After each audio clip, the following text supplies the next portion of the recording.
বিন্যাসের ইংরেজি হচ্ছে পারমুটেশন এবং সমাবেশের ইংরেজি হচ্ছে কম্বিনেশন। বিন্যাস এবং সমাবেশ এই চ্যাপ্টারটা আলোচনা শুরু করার আগে আমাদেরকে জানতে হবে একটি অপারেটর সম্পর্কে। অপারেটর কাকে বলে? অপারেটর হচ্ছে অপারেটর যার নিজস্ব কোনো ভ্যালু নেই,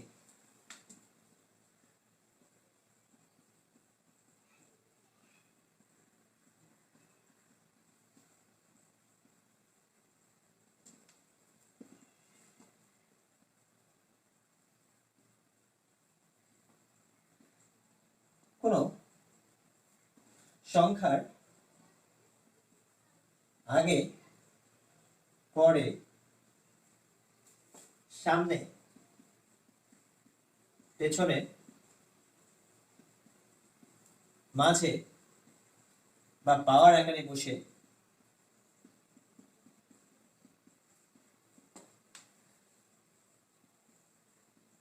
একটা মান দেয়। অপারেটর যার নিজস্ব কোনো ভ্যালু নেই, কিন্তু এটি কোনো সংখ্যার আগে, পরে, সামনে, পিছনে বা পাওয়ার আকারে বসে একটা মান দিবে। এটার নিজের কিন্তু কোনো প্রকার মান নেই, কিন্তু এটি অন্য কোনো সংখ্যার আগে, পরে, সামনে, পিছনে বা পাওয়ার আকারে বসে একটা মান দেবে। যেমন প্লাস একটি অপারেটর, মাইনাস একটি অপারেটর, গুণ একটি অপারেটর, ভাগ একটি অপারেটর, এরকম অসংখ্য অপারেটর রয়েছে।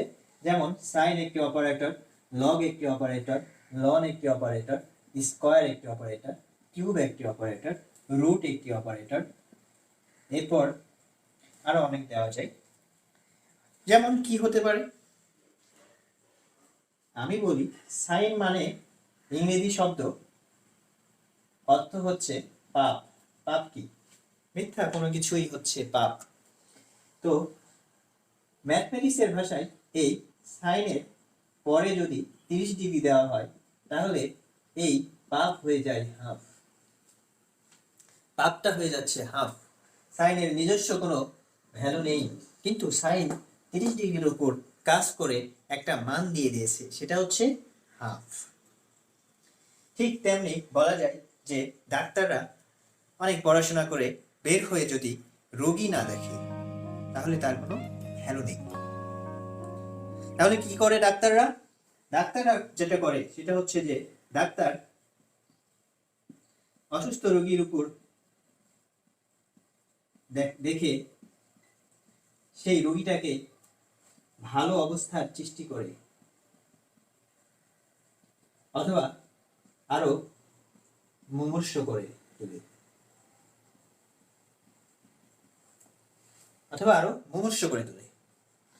ডাক্তার অসুস্থ রোগীর উপর অপারেট করে সেই অসুস্থ রোগীটাকে ভালো করে অথবা আরো খারাপ করে ফেলে।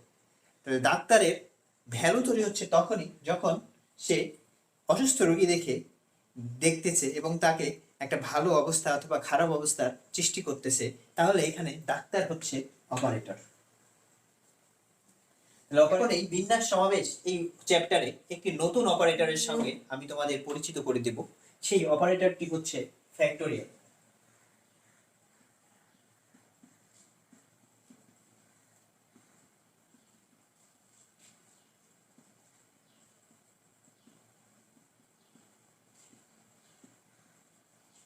এই ফ্যাক্টোরিয়ালটা দুইটা চিহ্ন রয়েছে, এই একটা চিহ্ন, আরেকটি হচ্ছে বিস্ময়সূচক এই চিহ্ন দ্বারা প্রকাশ করা হয়। তাহলে এই ফ্যাক্টোরিয়ালের কাজ কি? ফ্যাক্টোরিয়ালের বৈশিষ্ট্য কি? অপারেটর তো যেমন প্লাস একটি অপারেটর, প্লাস কি করে? দুইটা যোগ করে। মাইনাস কি করে? দুইটা বিয়োগ করে। তাহলে ফ্যাক্টোরিয়াল কি করে? ফ্যাক্টোরিয়াল যেমন 5 ফ্যাক্টোরিয়াল। 5 ফ্যাক্টোরিয়ালের অর্থ হচ্ছে, তার আগে বলি ফ্যাক্টোরিয়াল শব্দটির বাংলা অর্থ হচ্ছে গৌণিক মান, মানে গুণ করে যে মান পাওয়া যায়। 5 ফ্যাক্টোরিয়ালের অর্থ হচ্ছে 5 থেকে শুরু করে 1 পর্যন্ত অধক্রমে যতগুলো পূর্ণ সংখ্যা রয়েছে প্রত্যেকটা সংখ্যার গুণফলকে বোঝায়। অর্থাৎ 5 ইন্টু 4 ইন্টু 3 ইন্টু 2 ইন্টু 1 এটাকে বোঝায়।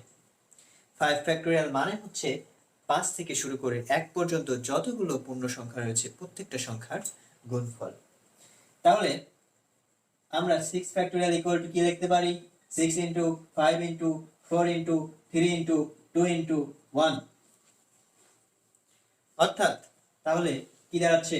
5 ফ্যাক্টোরিয়াল, এখান থেকে 5 থেকে শুরু করে 1 পর্যন্ত যে সংখ্যাগুলোর গুণফল সেই সংখ্যাকে আমরা 5 ফ্যাক্টোরিয়াল লিখেছি, হ্যাঁ? তাহলে 6 ইনটু এটাকে আমরা লিখতে পারি 5 ফ্যাক্টোরিয়াল। তাহলে দেখো 6 ফ্যাক্টোরিয়াল ইকুয়াল টু আমরা পেলাম 6 ইনটু 5 ফ্যাক্টোরিয়াল। তাহলে 8 ফ্যাক্টোরিয়াল ইকুয়াল টু আমরা লিখতে পারি, একটা জিনিস লক্ষ্য করে দেখো যে এখানে 6 ফ্যাক্টোরিয়াল থেকে 6 যখন বের করে নিচ্ছি তখন এখানে 1 কমে যাচ্ছে। 5 ফ্যাক্টোরিয়াল মানে 1 কমে যাচ্ছে। তাহলে 8 ফ্যাক্টোরিয়াল ইকুয়াল টু আমরা লিখতে পারি 8 ইনটু 1 কমে গেলে 7 ফ্যাক্টোরিয়াল। অর্থাৎ কোনো ফ্যাক্টোরিয়ালের মান থেকে যদি আমরা সেই ফ্যাক্টোরিয়াল থেকে সেটাকে বের করে নিই তাহলে সেখানে ফ্যাক্টোরিয়ালের মধ্যে 1 কমে যায়। অর্থাৎ এভাবে যদি আমরা n ফ্যাক্টোরিয়াল থাকে এবং সেখান থেকে যদি n বের করে নিই তাহলে n-1 ফ্যাক্টোরিয়াল থাকবে। একইভাবে দেখো যে এখানে n-1 রয়েছে, তো n-1 যদি আমরা বের করে নিই আমরা তাহলে এর ভিতরে n-2 ফ্যাক্টোরিয়াল থাকবে। আবার যদি এখান থেকে n-2 যদি বের করে দাও তাহলে n-3 ফ্যাক্টোরিয়াল থাকবে। এভাবে যদি বের করে নিতে থাকা হয় তাহলে চলতে চলতে চলতে চলতে চলতে চলতে চলতে চলতে চলতে কোনো একদিন না একদিন 5 into 3 into 2 into 1, 5 into 4 into 3 into 2 into 1 আসবেই আসবে একদিন না একদিন। তাহলে দেখো কোনো কিছু ফ্যাক্টোরিয়ালের শেষ কোথায়? 1 এ যে শেষ। 10 ফ্যাক্টোরিয়াল মানে 10 থেকে শুরু করে কোথায় যে শেষ হবে? 1 পর্যন্ত যতগুলো সংখ্যা আছে সবগুলো সংখ্যার গুণফল। যদি বলা হয় 100 ফ্যাক্টোরিয়াল কি হবে? তাহলে 100 ফ্যাক্টোরিয়াল হচ্ছে 100 থেকে শুরু করে অধক্রমে 1 পর্যন্ত যতগুলো সংখ্যা রয়েছে প্রত্যেকটা পূর্ণ সংখ্যার গুণফল। তাহলে n ফ্যাক্টোরিয়াল মানে n থেকে শুরু করে কমতে কমতে কমতে কমতে 1 পর্যন্ত যতগুলো সংখ্যা রয়েছে প্রত্যেকটা সংখ্যার গৌণিক মান। ফ্যাক্টোরিয়াল শব্দটির অর্থ গৌণিক মান। কিন্তু এই ফ্যাক্টোরিয়ালের একটা সীমাবদ্ধতা রয়েছে। সীমাবদ্ধতা হচ্ছে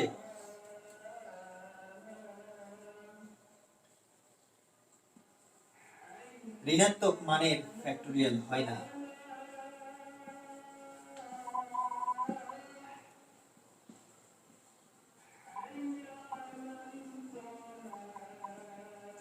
এটি শুধুমাত্র ধনাত্মক পূর্ণ সংখ্যার হয়।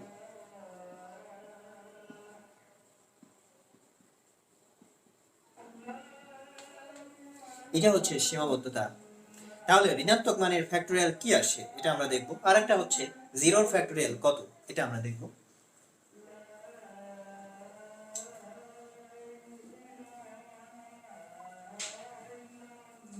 তাহলে দেখো যে n factorial equal two n into n-1 factorial. অর্থাৎ n ইকুয়াল টু যদি 1 বসাই তাহলে 1 factorial equal to 1 into 1-1 factorial. তাহলে 1 ফ্যাক্টোরিয়ালের মান 1, 1 ইনটু 1-1 0 ফ্যাক্টোরিয়াল। অর্থাৎ 0 ফ্যাক্টোরিয়াল ইকুয়াল টু 1 কে ডিভাইডেড বাই 1, এই 1টাই পাশে ডিভাইডেড হয়ে যাচ্ছে অর্থাৎ 1 আসতেছে। অতএব 0 ফ্যাক্টোরিয়াল ইকুয়াল টু 1। এবার আসি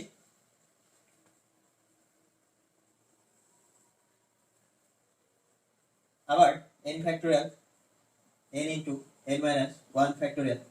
তাহলে n ইকুয়াল টু 0 বসালে 0 ফ্যাক্টোরিয়াল 0 ইনটু 0-1 ফ্যাক্টোরিয়াল। 0 ফ্যাক্টোরিয়ালের মান 1, -1 ফ্যাক্টোরিয়াল। তাহলে 1/0 ইকুয়াল টু -1 ফ্যাক্টোরিয়াল। অতএব -1 ফ্যাক্টোরিয়াল 1/0 কে আমরা বলি অসংজ্ঞায়িত। আবার এটাকে লেখা হয় ইনফিনিটি, কিন্তু অসংজ্ঞায়িত আর ইনফিনিটি এক জিনিস না। তারপর ইনফিনিটি আকারে লেখা হয়, তাহলে -1 এর ফ্যাক্টোরিয়াল প্লাস ইনফিনিটি। আবার দেখো যে n ফ্যাক্টোরিয়াল ইকুয়াল টু আমরা লিখতে পারি n-1 n-2 ফ্যাক্টোরিয়াল। এখানে যদি n ইকুয়াল টু 0 বসাই তাহলে 0 factorial equal two 0 into 0 - 1 0 - 2 factorial. তাহলে এটা 1 0 ইনটু -1 -2 ফ্যাক্টোরিয়াল। 0টা এই পাশে ডিভাইডেড হয়ে যাচ্ছে, -2 ফ্যাক্টোরিয়াল। -1 কে আমরা মাইনাস আকারে লিখব। তাহলে এই মাইনাসটা এই পাশে চলে আসতেছে, অর্থাৎ -2 এর ফ্যাক্টোরিয়াল ইকুয়াল টু -ইনফিনিটি। তাহলে দেখো এখানে একটা জিনিস, -1 এর ফ্যাক্টোরিয়াল প্লাস ইনফিনিটি, -2 এর ফ্যাক্টোরিয়াল মাইনাস ইনফিনিটি। তাহলে এখান থেকে আমরা দুইটি সিদ্ধান্ত নিতে পারি। একটি হচ্ছে ঋণাত্মক বেজোড় সংখ্যার ফ্যাক্টোরিয়াল প্লাস ইনফিনিটি আসবে, এবং আরো একটি ঋণাত্মক জোড় সংখ্যার ফ্যাক্টোরিয়াল মাইনাস ইনফিনিটি হয়। তাহলে দেখো ঋণাত্মক কোন সংখ্যার ফ্যাক্টোরিয়াল আসে ইনফিনিটি, এবং সেটি যদি ঋণাত্মক বেজোড় সংখ্যা হয় তাহলে প্লাস ইনফিনিটি হবে, এবং ঋণাত্মক জোড় সংখ্যা হলে সেটা মাইনাস ইনফিনিটি হবে। কেমন না যে ঋণাত্মক সংখ্যা এটার ফ্যাক্টোরিয়াল একবার প্লাস ইনফিনিটি একবার মাইনাস ইনফিনিটি আসতেছে, আসলে একটু খটকা লাগে। তবুও এটা একেএম হক স্যারের বই করে দেওয়া রয়েছে, তোমরাও এটা মনে রাখবা, এমসিকিউ এর জন্য কাজে লাগবে।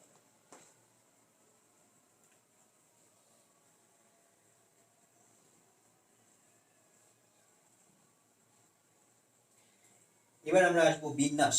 বিন্যাস কি জিনিস?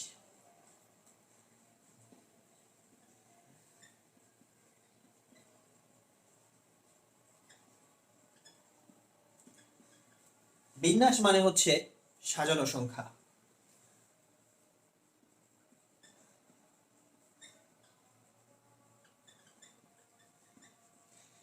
অথবা সাজানো ব্যবস্থা।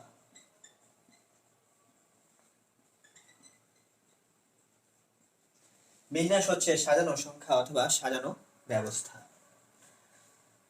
তার মানে বোঝা যাচ্ছে যে বিন্যাস হচ্ছে কোন সংখ্যা বর্ণ এদেরকে যদি তুমি যত রকম ভাবে সাজাতে পারো, যত রকম ভাবে সাজাতে পারো, এবং সাজিয়ে বের করলা যে এতগুলো সংখ্যা হয়, এই সংখ্যাটাকে বলা হয় বিন্যাস। তাহলে দেখো কত রকম ভাবে সাজানো যায়, এটা নিয়ে আমরা একটু দেখব। যে ABC এই তিনটা বর্ণ নিলাম, এখন দুই বন্ধু স্টাডি করতেছে যে তিনটা বর্ণ নিয়ে কত রকম ভাবে সাজানো যায়। এক বন্ধু সে সাজাচ্ছে এটাকে যত রকম ভাবে সাজানো যায়, এবিসি এসিবি হতে পারে, এরপরে বিএসি বিসিএ হতে পারে, এরপরে সিএবি সিবিএ হতে পারে। এভাবে আমরা দেখলাম মোট 6 ভাবে হয়। এবার আরেক বন্ধু সে এই 6 সংখ্যাটা যেটা পেল, সে আবার সংখ্যা বিশারদ, সে সংখ্যা নিয়ে খুব কাজ করে। এই সংখ্যাটাকে কত রকম ভাবে সাজানো যায়, একটা সংখ্যা পালেই সে মাথার মধ্যে নিয়ে ভাবে যে এই সংখ্যাটা কত রকম ভাবে সাজানো যায়। তো সে এটাকে সাজাচ্ছে, সাজিয়ে দেখলো অনেক চিন্তা করে যে এটাকে এইভাবে লেখা যায় 3 × 2 × 1। এবং আরো একটা মজার বিষয় হচ্ছে 3 × 2 × 1 এটা হচ্ছে 3 ফ্যাক্টোরিয়াল। তাহলে এবার চারটা নিয়ে কাজ করে কি করা যায় দেখা যাক। এ বি সি ডি এই চারটে নিয়ে সাজিয়ে কি করা যায়। তাহলে এ প্রথমে রাখলাম, বিসিডি নিলাম, এ প্রথমেই রাখবো, বিসিডির মধ্যে এদেরকে সাজাবো, এদেরকে সাজালে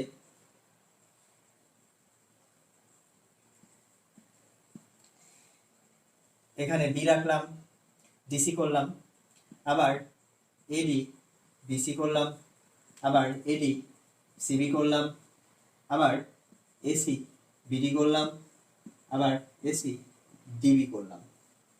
এইভাবে দেখো এখানে একটা জিনিস লক্ষ্য করে যে সে যখন সাজালো সে এটাকে নির্দিষ্ট রেখে বাদ বাকিগুলো সাজাইছে। এই যদি নির্দিষ্ট রাখি কয়টা থাকে? তিনটা। আর তিনটা সাজালে আমরা পাই কয়টা? ছয়টা, মানে 3 ফ্যাক্টোরিয়াল। অর্থাৎ এই তিনটাকে সাজাইছি আমি, তিনটাকে যদি 6 রকম ভাবে সাজানো যায় মানে 6 ফ্যাক্টোরিয়াল। এটাকে আমরা লিখতে পারি 3 ফ্যাক্টোরিয়াল। ঠিক তেমনি এর জন্য যদি 6টা পাওয়া যায়, বি এখানে রাখলাম প্রথমে, বি রেখে বিএসি এসিডি এরকম হতে পারে। এবার বি প্রথমে রেখে এই সিডি কে সাজালে এরকম আরো কয়টা পাওয়া যাবে? তোমরা বলবা 6টা। তাহলে এই 6টা মানে 3 ফ্যাক্টোরিয়াল। ঠিক তেমনি সি রেখে প্রথমে এরকম আরো 6টা পাবো।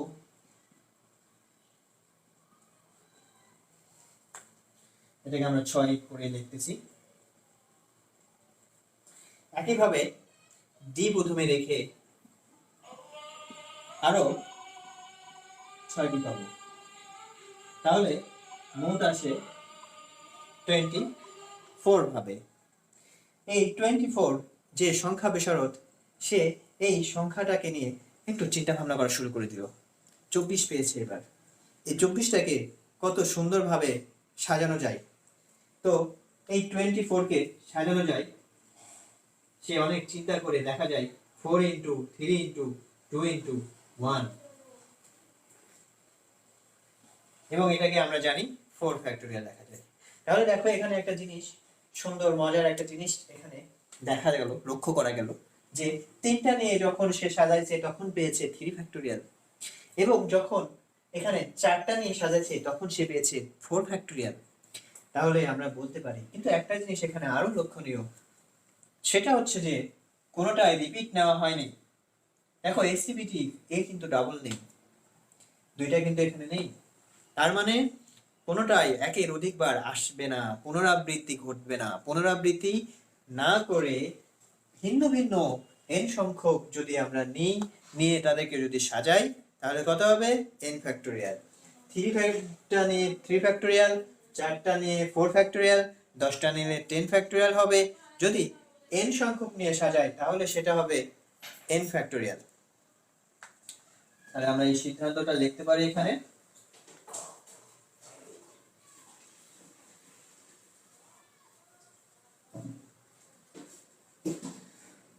তাহলে আমরা লিখতে পারি n সংখ্যক ভিন্ন ভিন্ন জিনিসের সবগুলো নিয়ে সাজানো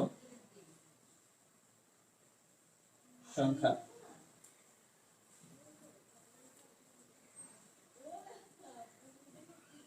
সাজানোর সংখ্যা হবে n ফ্যাক্টোরিয়াল। অবশ্যই সেগুলো ভিন্ন ভিন্ন হবে। তাহলে আরিফ এই শব্দটা যদি সবগুলো নিয়ে সাজাই তাহলে এটার সাজানোর সংখ্যা হবে কত হবে? এটার সাজানোর সংখ্যা হবে 4টা, যেহেতু তাহলে 4 ফ্যাক্টোরিয়াল হবে। কিন্তু যদি বলি যে ইঞ্জিনিয়ারিং এই বর্ণটি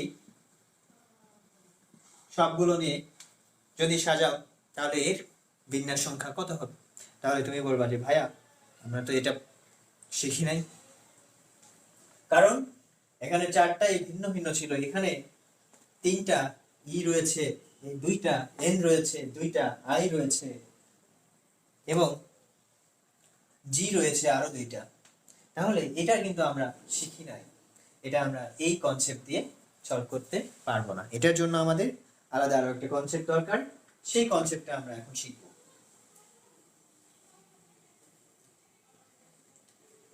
তাহলে এবার সেই দুই বন্ধু ভাবলো যে এবার যে বন্ধু এ ছিল একটা, এবার দেখি যে এ 2টা নিয়ে কি হয়। তো সে সাজাচ্ছে যে এ বি একটা হতে পারে, এ বি এ একটা হতে পারে একরকম, অথবা বি এ এ একরকম হতে পারে। এটাকে আমরা তিনটা পেলাম। আরেক বন্ধু বলছে, বন্ধু তুই থ্রি পেলি? ঠিক আছে, থ্রি পেলি, থ্রি কে আমি এইভাবে লিখতে পারি, সেই আগের 6 দিয়ে লিখতেছিল সে, তো এটাকে আবার এত সুন্দর করে সাজিয়ে 3 ফ্যাক্টোরিয়াল 2 ফ্যাক্টোরিয়াল লেখা যায়। এবার তাহলে একটা জিনিস দেখো, যে এখানে 3টা ছিল, উপরে আমরা 3 ফ্যাক্টোরিয়াল পেয়েছি, 2টা এ ছিল, নিচে পেয়েছি 2 ফ্যাক্টোরিয়াল। ঠিক আছে, এবার তারা বললো যে আরেকটা সংখ্যা বাড়িয়ে কি হয় দেখা যাক, আমরা একটা জেনারেল ডিসিশনে আসতে চাই। তো ঠিক আছে, এটাকে সাজালে তারা সাজানো শুরু করেছে এবং সাজিয়ে দেখতেছে, এভাবে সাজিয়ে সাজিয়ে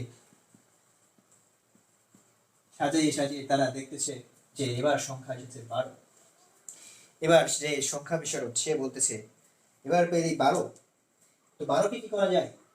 সে খুব চিন্তা করতেছে, চিন্তা করে দেখতেছে যে হ্যাঁ, 12কে তো 24/2 লিখতে পারি, তাহলে এটাকে 3 × 2 × 1 এবং 4 × 3 × 2 × 1/2, এটাকে আমরা লিখতে পারি 4 ফ্যাক্টোরিয়াল বাই 2 ফ্যাক্টোরিয়াল।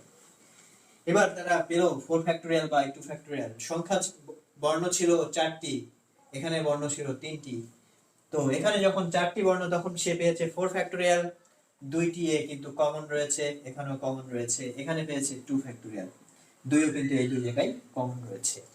তাহলে তারা একটা ডিসিশন নিল যে আমরা যখন যতগুলো বর্ণ নিয়ে এখানে সাজাচ্ছি, ঠিক ততগুলো বর্ণের সংখ্যার ফ্যাক্টোরিয়াল উপরে আসতেছে, এবং আমরা এক জাতীয় বর্ণ যতগুলো রয়েছে তাদের ফ্যাক্টোরিয়াল নিচে আসতেছে। আমরা তাহলে এখান থেকে একটা ডিসিশন নিতে পারি। ডিসিশনটা হচ্ছে যে n সংখ্যক বিভিন্ন জিনিস থেকে যদি একই রকমের যতগুলো সংখ্যা থাকে, ধরো p সংখ্যক একরকম রয়েছে, q সংখ্যক আরেক রকম রয়েছে, r সংখ্যক আরেক রকম রয়েছে, তাহলে মোট যে সংখ্যাটা সেই তার ফ্যাক্টোরিয়াল আসবে উপরে, অর্থাৎ n ফ্যাক্টোরিয়াল চলে আসতেছে উপরে, আর সেই p এক জাতীয় ফ্যাক্টোরিয়াল নিচে p ফ্যাক্টোরিয়াল এবং q factorial into r factorial চলে আসতেছে।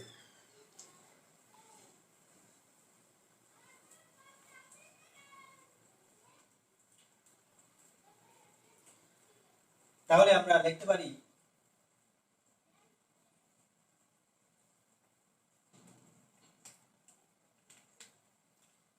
n সংখ্যক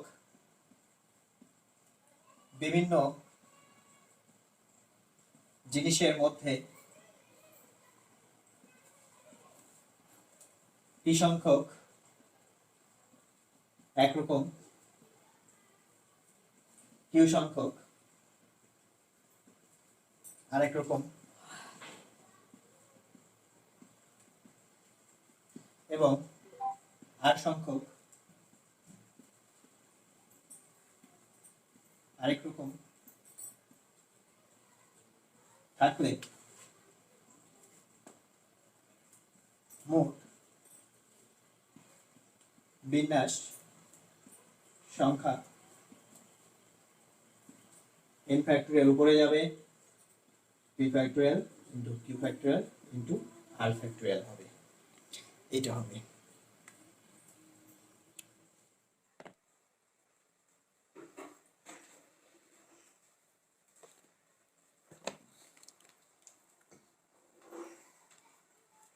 তাহলে আমরা এইটা দিয়ে সেই ইঞ্জিনিয়ারিং শব্দটির বিন্যাস সংখ্যা এবার বের করতে পারবো। দেখো কিভাবে বের করব।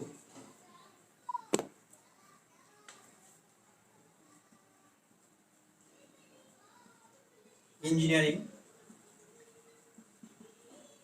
এই বর্ণটিতে মোট 11টি বর্ণ রয়েছে, যার মধ্যে 3টি ই রয়েছে এবং 3টি এন রয়েছে এবং 2টি আই রয়েছে এবং আরো 2টি জি রয়েছে। তাহলে এটার মোট বিন্যাস সংখ্যা কত হবে? মোট বিন্যাস সংখ্যা হবে 11 factorial by 3 factorial into 3 factorial 2 factorial 2 factorial.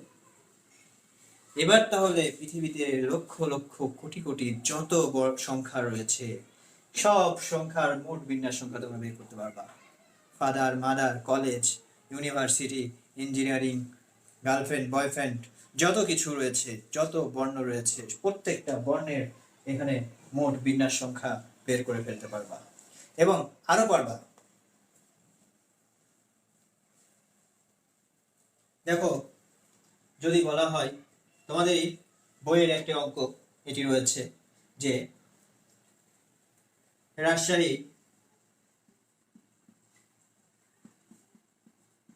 এই বর্ণটির বিন্যাস সংখ্যা, তো রাজশাহী বর্ণটির মোট বিন্যাস সংখ্যা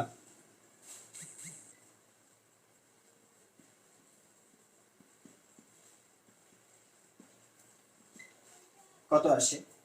এখানে মোট রয়েছে 1 2 3 4 5 6 7 8 8টি, এবং এই 8টির মধ্যে রয়েছে 2টি এ এবং 2টি এইচ। তাহলে 2i 2 ফ্যাক্টোরিয়াল 2 ফ্যাক্টোরিয়াল। বলা হয়েছে যে এটাকে পি ধরলাম, p1। বরিশাল,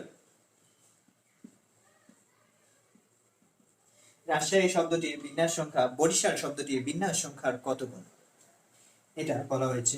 বরিশাল শব্দটির মোট বিন্যাস সংখ্যা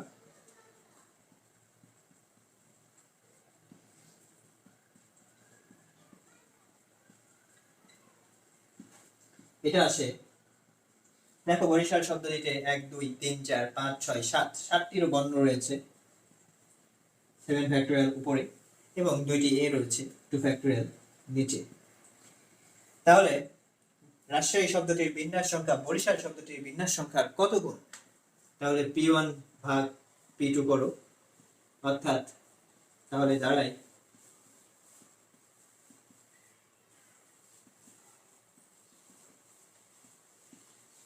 কেটে ফেলো 8 ফ্যাক্টোরিয়াল মানে 8 ইন্টু 7 ফ্যাক্টোরিয়াল বাই 7 ফ্যাক্টোরিয়াল, এটা কেটে যাচ্ছে। একটা ভুল করেছি, এখানে কিন্তু 2 ফ্যাক্টোরিয়াল থাকে, তার মানে এখানে 2 ফ্যাক্টোরিয়াল থাকতেছে, মানে 2 থাকতেছে, 2 আর 8 কাটাকাটি হয়ে যাচ্ছে এবং 4 আসতেছে, তার মানে কি দাঁড়াচ্ছে p1 4 p2। অর্থাৎ p1 কি ছিল? রাজশাহী শব্দটির মোট বিন্যাস সংখ্যা p1 এবং বরিশাল শব্দটির মোট বিন্যাস সংখ্যা p2। তার মানে রাজশাহী শব্দটির মোট বিন্যাস সংখ্যা বরিশাল শব্দটির মোট বিন্যাস সংখ্যার 4 গুণ। এইরকম কলেজ, ইউনিভার্সিটির কত গুণ বের করতে পারবা, ফাদার, মাদারের কত গুণ বের করতে পারবা, বয়ফ্রেন্ড, গার্লফ্রেন্ডের কত গুণ বের করতে পারবা, অথবা যত ইচ্ছা তুমি এভাবে হাজার হাজার কোটি কোটি কিন্তু এরকম অঙ্ক তুমি নিজে বানাতে পারবা।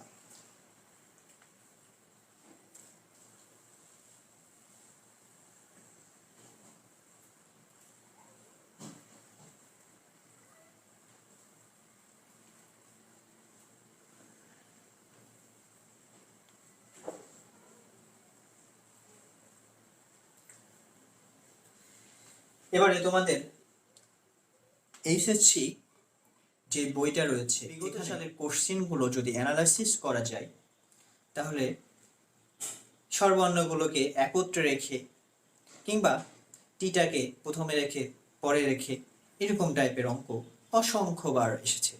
তো আমরা এবার একত্রে রেখে কোনো অঙ্ক করতে গেলে কিভাবে করতে হয় এইটা আমরা শিখব। তো দেখো, সেই দুই বন্ধু সাজাচ্ছিল, আমরা ফিরে আসলাম সেখানে। বন্ধুটি বলতেছে যে দোস্ত তুই তো সাজালি, এবার সিটিকে একসাথে রেখে একটু সাজিয়ে দেখ না কি আছে। তো সাজাচ্ছি, এভাবে যদি সাজানো যায় সিটিকে একসাথে থাকবে, যেভাবে সাজা সাজা কিন্তু সিটিটা তারা একত্রে থাকবে।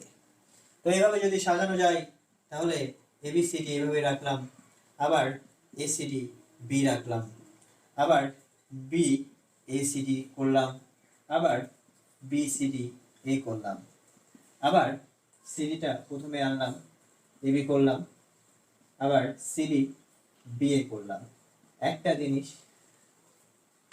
একটা জিনিস লক্ষ্য করে দেখো, এখানে আমরা 6টা পেয়েছি এবং এই 6টি মানে 3 ফ্যাক্টোরিয়াল। কি করেছি এখানে, এটাকে আমরা কি করেছি এখানে, সিডিটাকে আমরা যেখানে বসিয়েছি সেখানে একসাথে বসিয়েছি। একসাথেই বসাতে হবে, একত্রে রাখবো বলেছি। তাহলে একসাথে বসিয়ে আমরা মোট পেয়েছি 6টা সাজাইছি। তাহলে এটাকে যেখানেই বসাইছি একসাথে বসেছি, এর অর্থ হচ্ছে যে এরা একটা বর্ণের ন্যায় আচরণ করেছে। একটা বর্ণ থাকলে আমরা এখানে একটা বসাইতাম, ঠিক তেমনি একটা বর্ণের মতো এরা আচরণ করেছে। যখন একত্রে রাখবো বা একত্রে রেখে কোনো অঙ্ক করতে বলবে, তখন সেখানে সবগুলো যাদেরকে একত্রে রেখে করতে বলা হবে তাদেরকে একটা বর্ণ ধরে হিসাব করতে হবে। অর্থাৎ এরা যদি একটা বর্ণ থাকতো আর এরা একটা, এ একটা, মানে মোট 3টা বর্ণ, আর 3টা বর্ণকে সাজালে আমরা 6টাই পাই। ঠিক এটাই 3 ফ্যাক্টোরিয়াল, ঠিক তাই হয়েছে। কিন্তু আমরা সিডিকে যদি ডিসি লিখতাম এভাবে, সব জায়গায় আমরা ডিসি করে দিব, তাহলে এরকম আরো 6টা পেতাম। ডিসি যদি করতাম তাহলে কি এরা আলাদা থাকতো? থাকতো না তো, তখনও এরা একত্রে বসতো। তাহলে সেই ক্ষেত্রে আরো 3 ফ্যাক্টোরিয়াল পাচ্ছি, তাহলে মোট আসতেছে 3 ফ্যাক্টোরিয়াল ইনটু 2, দুইটা আছে তাই। আর 2 কে আমরা লিখতে পারি 2 ফ্যাক্টোরিয়াল। এই 3টা কোন 3? এখানে এরা 1 2, আর এদেরকে একত্রে রেখে যেটা পেয়েছি তাদেরকে একটা ধরে, যে একটা হলো এরা 3জন মিলে 3টা ছিল, সেই 3 ফ্যাক্টোরিয়াল। আর এই 2টা কোনটা? এই 2 হচ্ছে এই দুজনকে আমরা সাজাইছি, সেই 2-এর 2 ফ্যাক্টোরিয়াল এসেছে।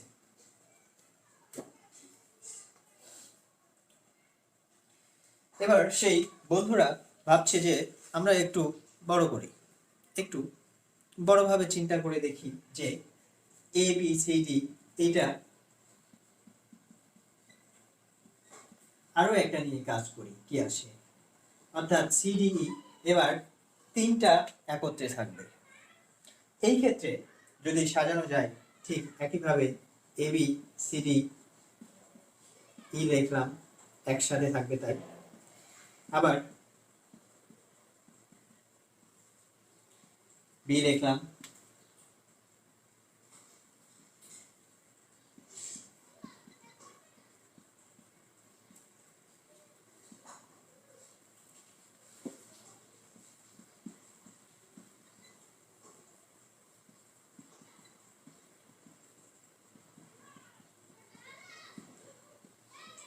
মোট 6টা পেলাম, যেখানে দেখো সিডিই সব জায়গায় ফিক্সড।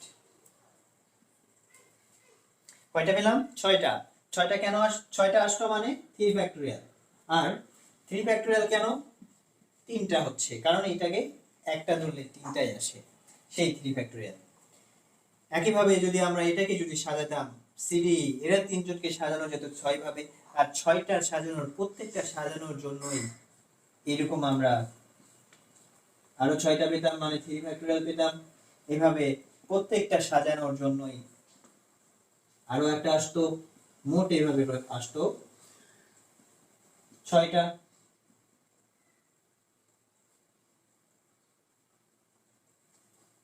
তাহলে মোট আসতেছে কত?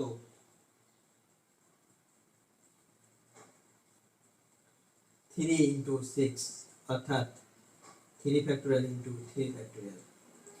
এই 3টা ছিল প্রথমে, এখানেও আছে, কারণ 3টা, এখানেও 3টা বর্ণের 3 ফ্যাক্টোরিয়াল। আর এই 3টা হচ্ছে, আর এখানে 2 আসতেছে 2টা ছিল তাই 2 ফ্যাক্টোরিয়াল, আর 3 আসতেছে 3টা এখানে নিজেদেরকে সাজাচ্ছে, এই জন্য এটা 3 ফ্যাক্টোরিয়াল। তাহলে একত্রে রাখার অঙ্কগুলোকে আমি একটা সূত্রের মাধ্যমে প্রকাশ করতে পারি। এটা আমার নিজের সূত্র, তোমরা মনে রাখার সুবিধার্থে তোমরা এটা রাখতে পারো। যে এখানে এই দুইটার ক্ষেত্রে যদি দেখো, এখানে যেটা হচ্ছে যে যাদেরকে একত্রে রাখতে বলা হচ্ছে তাদেরকে একটা বর্ণ ধরে মোট যে কয়টা বর্ণ আসে তাদের বিন্যাস হচ্ছে এটা। আর এইটা হচ্ছে যাদেরকে আমরা একত্রে রাখবো তাদেরকে নিজেদের মধ্যে বিন্যাস করতেছে এটা।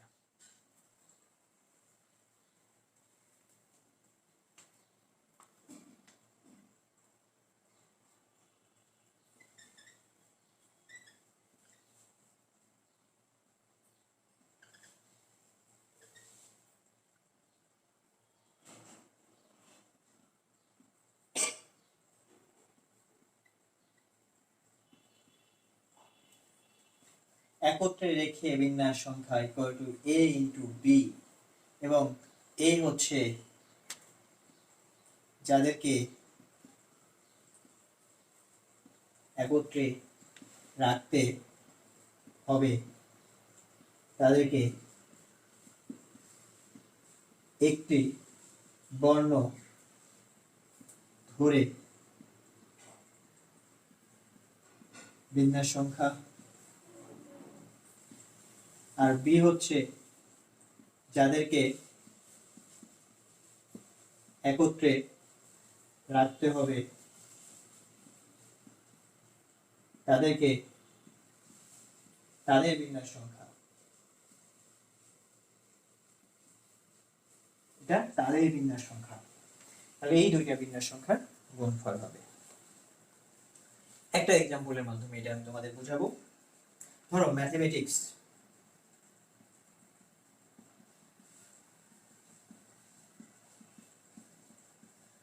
এই বর্ণটি বললাম যে স্বরবর্ণগুলো একত্রে রেখে কতগুলো বিন্যাস সংখ্যা হয় সেটা বের করো। তাহলে স্বরবর্ণ আছে কয়টা? স্বরবর্ণ আছে মোট 4টা, এবং 4টা হচ্ছে এ এ আই, এই 4টা বর্ণ রয়েছে। ম্যাথমেটিক্স বর্ণটিতে মোট বর্ণ রয়েছে 11টি, এবং এই 11টি বর্ণের মধ্যে এম রয়েছে 2টি, এ রয়েছে 2টি, এবং টি রয়েছে আরো 2টি। এবার দেখো, যদি বলি যে স্বরবর্ণগুলোকে একত্রে রেখে বিন্যাস করো, তার মানে এরা এই স্বরবর্ণ 4টাকে আমরা একটা ধরবো, তাহলে এই 11টার মধ্যে এই 4টা চলে গেলে আর থাকে 7টা, আর এরা তো একটা ধরবো, তাহলে মোট আসতেছে 8টা। এই 8টার মধ্যে এইদিকে রয়েছে 2টা এ, আর এই 7টার মধ্যে রয়েছে 2টা এম, আর হচ্ছে 2টা টি। তাহলে এই 8টার মধ্যে রয়েছে 2টা এম আর 2টা টি। এই কিন্তু রয়েছে এই একটার ভিতরে, কিন্তু ওটা অন্য হিসাবে। তাহলে এই 8টার মধ্যে রয়েছে 2টা এম 2টা টি। তাহলে আমরা বলেছি যে যাদেরকে একত্রে রাখতে হবে তাদেরকে একটি বর্ণ ধরে, আমি একটি বর্ণ ধরে পেলাম কয়টি? 8টি। তাহলে এই 8টির যে বিন্যাস সংখ্যা সেটা হলো এ, আর যাদেরকে একত্রে রাখতে হবে তাদের বিন্যাস সংখ্যা মানে এই 4টাকে তো একত্রে রাখতেছি, এই 4টার বিন্যাস সংখ্যা হচ্ছে বি। তাহলে এই 8টার বিন্যাস সংখ্যা কত হবে, অর্থাৎ এ কত হবে? এ হবে 8টা 8 ফ্যাক্টোরিয়াল, আর 8টার মধ্যে 2টা m রয়েছে 2 ফ্যাক্টোরিয়াল, 2টা t রয়েছে আরো 2 ফ্যাক্টোরিয়াল। আর b কত হবে? b হবে এই 4টার 4 ফ্যাক্টোরিয়াল উপরে আর আসতেছে, আর 2টা a রয়েছে, তার মানে 2 ফ্যাক্টোরিয়াল নিচে আসতেছে। তাহলে মোট বিন্যাস সংখ্যা আসতেছে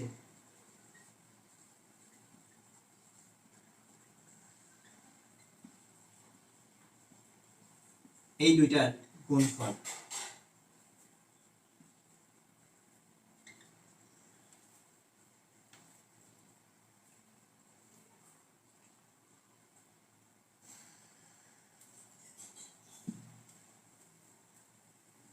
এখন আমি তোমাদের একটা ইম্পর্টেন্ট বিষয় নিয়ে আলোচনা করব। অনেক স্টুডেন্টকে কোশ্চেন করে যে বিন্যাস সমাবেশের অঙ্ক করতে যে কোন সময় যোগ করব, কোন সময় গুণ করব, এবং এটা নিয়ে বিশাল একটা সমস্যার মধ্যে পড়ে যায়। তাহলে কোন সময় আমরা গুণ করব আর কোন সময় যোগ করব, এই জিনিসটা আমি এখন বুঝাবো। ধরো তুমি এখানে থাকো, তোমার বাড়ি এখানে, এখানে মাঝখানে একটা নদী রয়েছে, এখানে সেতু রয়েছে, তোমার বাড়িতে যেতে হলে অবশ্যই এই সেতুটা ক্রস করে যেতে হবে। এখন এই ব্রিজে আসা যায় এখান থেকে 3টা পথে ধরলাম, আর এই ব্রিজ থেকে আবার তোমার বাড়িতে যাওয়া যায় আরো 4টা পথে।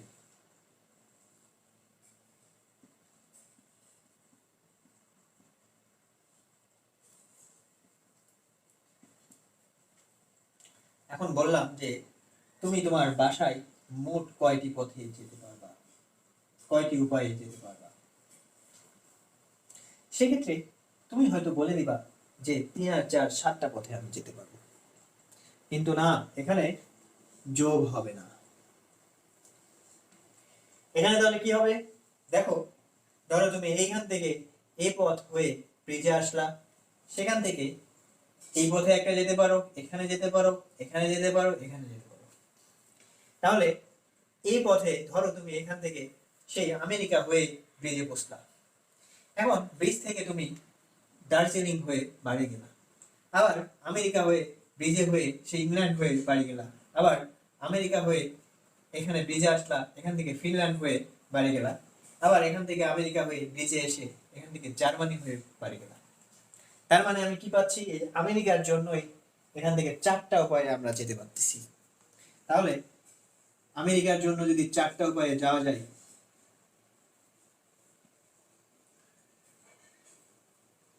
ঠিক তেমনি এখান থেকে ধরো ব্রাজিল হয়ে আবার দার্জিলিং হয়ে যাওয়া যায়, ঠিক তেমনি ব্রাজিলের হয়ে এখান থেকে ইংল্যান্ড হয়ে যাওয়া যায়, ব্রাজিল হয়ে ফিনল্যান্ড হয়ে যাওয়া যায়, এখান থেকে ব্রাজিল হয়ে তুমি ব্রিজে আসলা, ব্রিজ থেকে আবার জার্মানি হয়ে তোমার বাড়ি বসলা। তাহলে আরো 4 রকম ভাবে যেতে পারবা।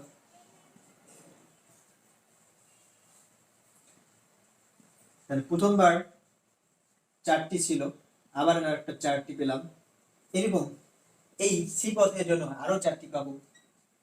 তাহলে মোট আসতেছে 4 4 4, মানে 3টা 4, অর্থাৎ এটাকে আমরা লিখতে পারি 4 ইন্টু 3, এইভাবে আমরা লিখতে পারি।